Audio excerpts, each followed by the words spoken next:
So one of my clients and patrons, Roger Harper, sent me a little care package, a mystery tackle box, if you will, that he wants me to see if I can catch walleyes on. Careful not to cut myself.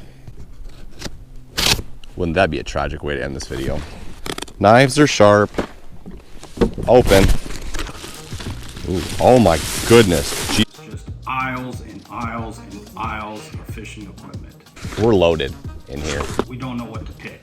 So one of the things that I suggested to Brett is that I send him some tackle that I picked out and have him try to catch walleyes with it and let us know what type of conditions it's best used at. What did he do? Blade bait, like daredevil spoons, a bluegill swim bait that could work in Audubon. There's this bluegills in Audubon, and walleyes have been known to eat bluegills in Audubon. The tickle tail, Kaylin's tickle tail. Hello, Tom Boley. Kind of got some of the things that Randy has used. Berkeley Gulp, Rippin' Lips Randy Belial style. Randy at Ripping Lips Adventure. Hair jigs. Woo, the Pendu jig. Been wanting to try that. Some different kind of blades for spinners. Some Kaylin's Google Eye jigs. Man, we got a lot of stuff in here. I will tell you one thing. I did put a brand new thing of Cinco's in there. Like Carolina rig worms. Maybe a Ned rig thing. Mimic minnows. Lucky, Craft, USA, Shad, Entice minnow. A buzz chatterbait walleyes, interesting. This thing, Demon Eye, Tika minnow, like a jigging wrap, snap wrap, more snappy stuff. Ooh, snap weights, yikes. Fat eye rattle bait, smash shad. One of the things in this box is kind of what Crappie T had already suggested use, but Another jigging spoon, crappie tea. my wife's favorite color is purple, so got some purple in it. What is this? Walleye Wonder. Oh, I have no idea what that is.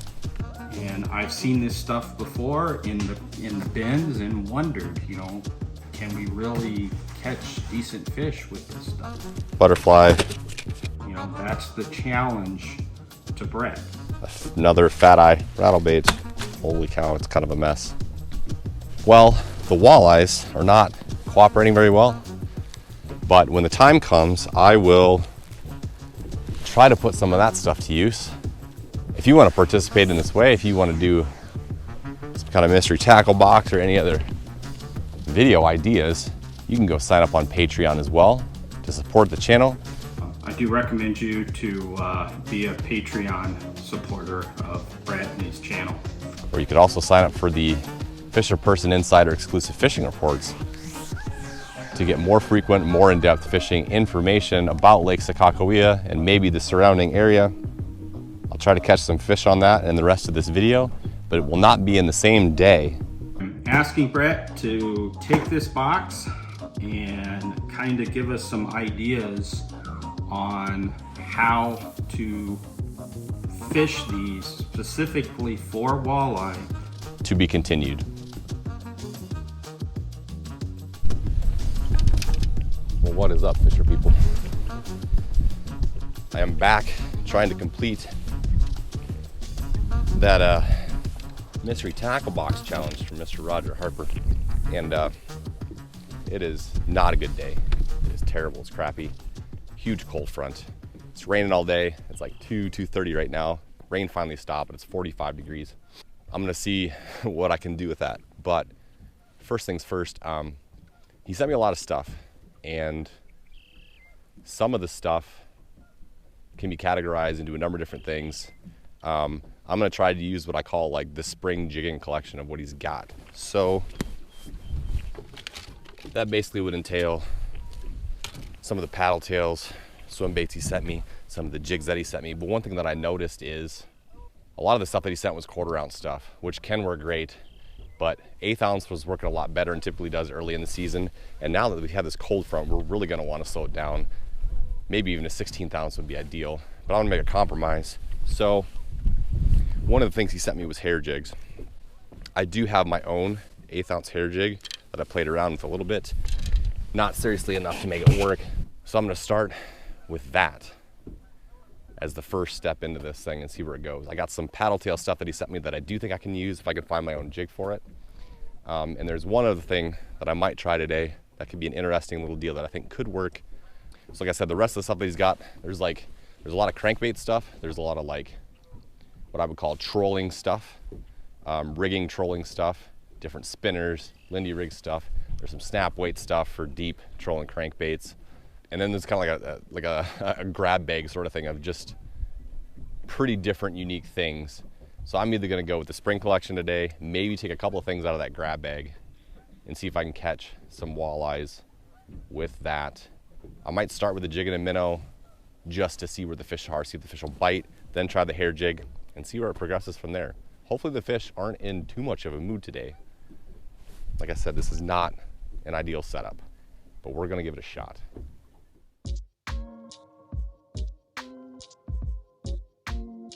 One of the things that often happens with these cold fronts too is that fish often push just a little deeper, along with kind of slowing down and not feeding quite as heavily. So we've been catching a lot of fish. Like we were just starting to get into that hot spring period of like finding fish in 2 to 4, 5, 6 feet of water.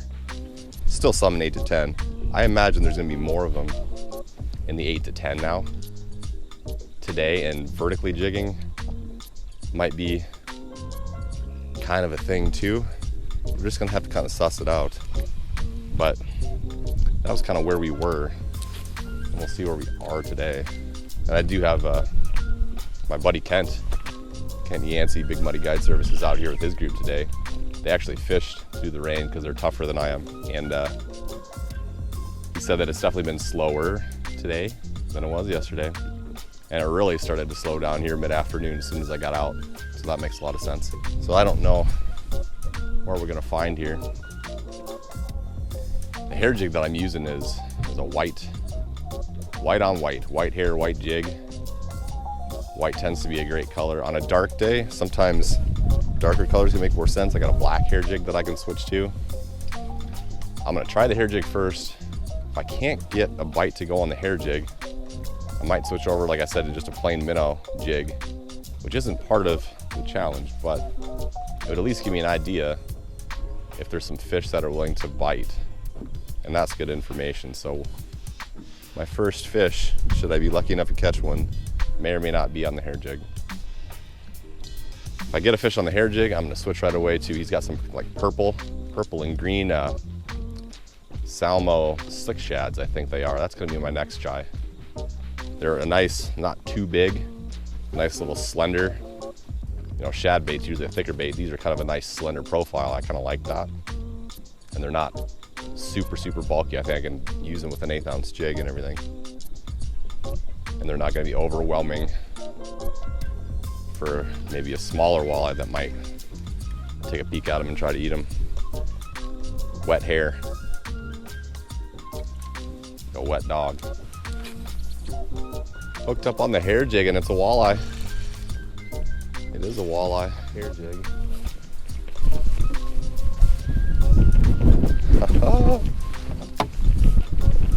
Walleyes will eat hair. It'll happen. It's a nice walleye. All right, feel pretty accomplished there. And I'm working this hair jig about the same way I'd work a jig in a minnow. The only thing is, like, a hair jig is a very finessey thing, so you're not going to be snapping it a lot. I'm doing some light, sweepy pulls, letting it fall nice and slowly. Nice skinny spawned up female. It's got some growth and stuff on there. But the key with hair jigs is it's good for early season cold water. It's good for cold fronts. Anytime when the fish are a little lethargic. So that was quick. That was 15 minutes. Hair jig walleye. Cool deal. Work it like a jig. Be finessey. Be slow.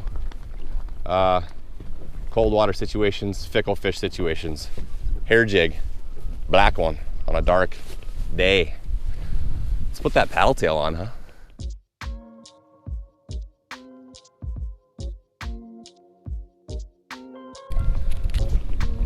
So here's the Salmo slick shad. Color's gonna be a little mismatched. I got a green jig, but it's from an old mimic minnow. The plastic got torn off. It should work. There's some green in this bait anyway. Should be just fine.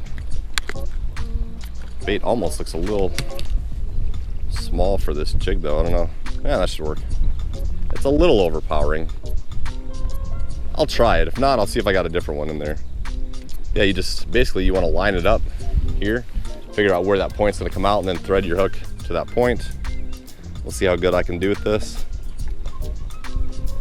See how good my dexterity is today. Oh, and it's even got this one's got a little vent that you can get the hook through. That's pretty slick. So I wonder if, I'll have to figure out exactly how that's, probably lets you get the hook out in a bunch of different places without wrecking things so much, I suppose. This is looking awful so far. That's terrible. Let me do it again. I wonder if that vent is so that you can just kind of like, I don't know, could be a lot of different things. I feel like there's some way you should use that vent better than what I'm doing. And I do think I need a smaller hook with this, but fish won't care too much as long as it's somewhat presentable. Looks okay from one side, I don't know. We'll give it a shot for a few minutes. I should point out that last walleye actually came fairly shallow too. I was cruising the boat in 6 feet, pitching to shore, so that couldn't have been more than 3 to 4 feet. Oh, that was weeds. We'll see how durable that plastic is.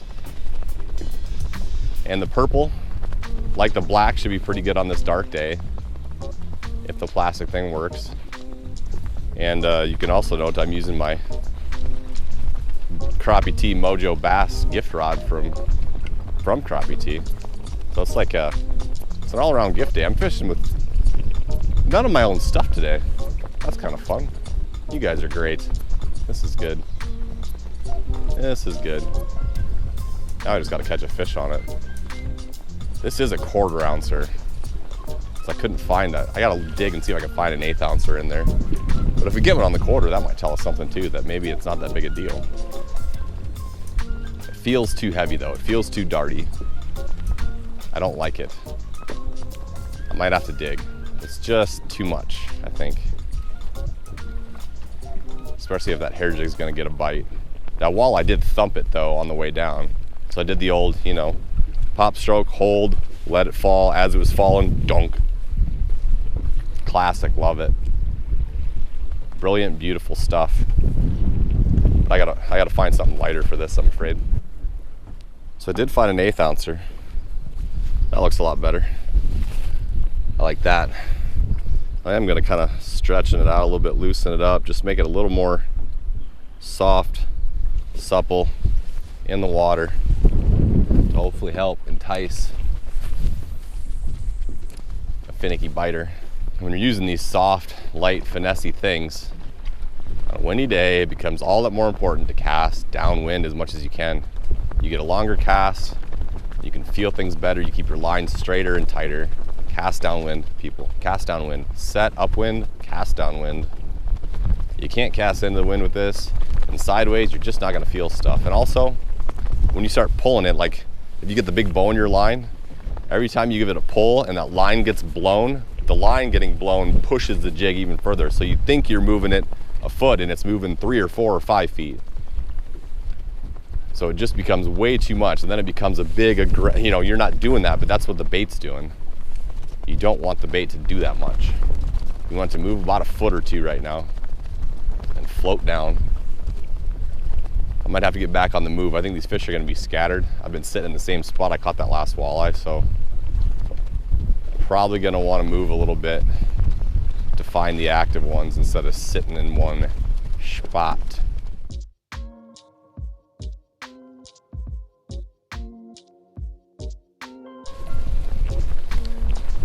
So normally, like I said, a paddle tail is kind of a step up in the aggression level from a hair jig, even a step up from a jig and minnow. And I would normally work it a little more aggressively. But again, I'm trying to tone it down today. You can snap them a little bit when the fish really get active. The key is like, you just want to feel the paddle a little bit. Right now, I'm just pulling enough just to feel a little bit of vibration, which is tough in this wind. But just to feel the paddle working just a little bit and then let it drop, and that's it. And then same thing with everything else, you should feel a bite on the fall. They might pick these things up off the bottom, and you can just kind of like, you know, pull it and drag it across the bottom for really sluggish fish. That can work too. But a lot of times your bites are gonna be on the drop of the paddle tail, as opposed to like a live minnow on a jig. You'll get fish picking those up off the bottom a lot more often than with the paddle tail, because it's a live thing and it's still moving and all that kind of stuff probably. But hoping to get a good thump on the way down here pretty soon and see what happens. We got the hair jig down. I didn't even have to get out the jig and minnow. That's nice. We got the hair jig right away. Now we got to get the plastic paddle tail.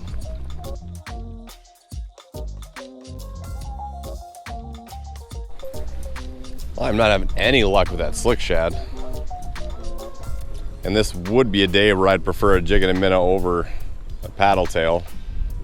Hair jig makes a little sense. The paddle tail, I don't know. So I'm gonna throw the minnow and see if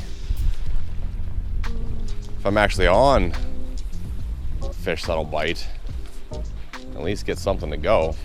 It's been probably 30, 40 minutes with that slick shad and not even a sniff. So maybe the jig and minnow gets them going and at least shows me there's fish around that will eat.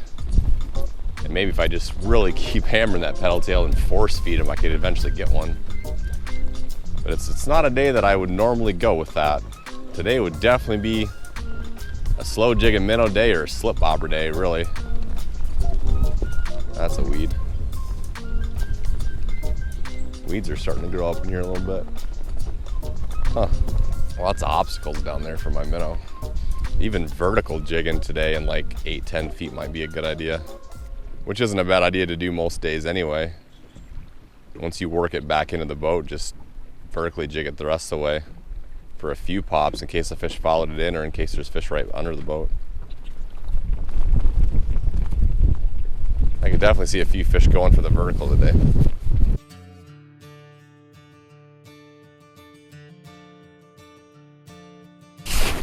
Boy, that took forever and a day, but I got a walleye here to bite the jig and minnow finally. So maybe I got a place to work the paddle tail a little bit. Oh, he got the line twisted around him kind of like a pike does. He choked it though, holy cow. He was super shallow, probably 2 foot of water or something like that. Delicate. Delicate. It had been a long while since I got a fish though. Got a little scarring on him by his tail back here. Nice quality walleye on the minnow. Now let's try the paddle tail. It had gotten really cold, that's why I got my heavier coat on. Now the sun peeked out a little bit. I'm feeling warmer. Perhaps the fish are too. I'm gonna take this off. Try to catch a paddle tail walleye. I don't know what this is, but it's large on the paddle tail. Holy cow, I don't know if this is a wall. Oh! Oh!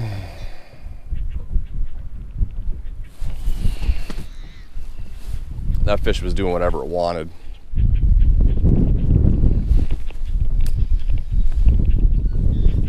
Oh, that was a walleye, that was huge.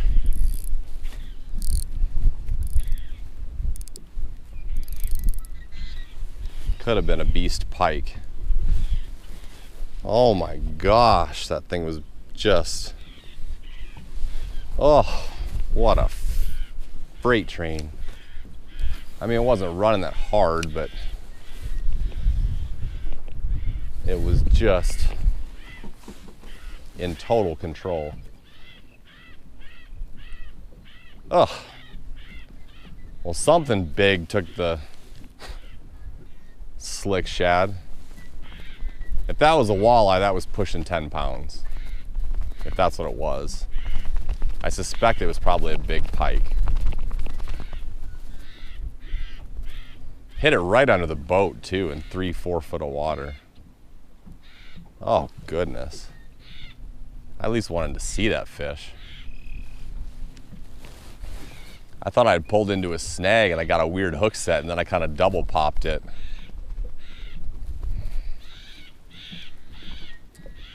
Thought I had him good, but nope. And then when he starts running away from you like that, that kind of gets at a weird angle to keep that pressure right. He was just straight down, and then he kind of, that's usually when they pop hooks, is when they get really horizontal on you. Dang it, I want to see that fish. That was big. Dang, that was big. Ooh.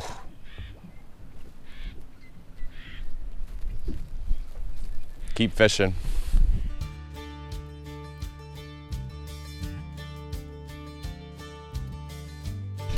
Hooked up on the shad, but I think it's the wrong species. Can't believe I haven't caught more bass today. We caught 50, 60 of them the other day, but I think this cold's really put them off. They like it when it warms up even more than the walleyes. But nevertheless, it's a fish on the old slick shad right there. Well, I think we might have a big rainstorm moving in. And I know we're supposed to have a chance of snow in the morning, so I might have to end this here and finish it later. Remember to hit the like button, subscribe to the channel, and I'll try to finish this with a part 2 or part 3. Especially as the season goes along, use more of that crankbait stuff and all that. And if you want to think about supporting the channel, you can do so with Patreon. Especially if you want to get some insider fishing reports. You can do that on Patreon as well. We'll talk to you later, fishing people.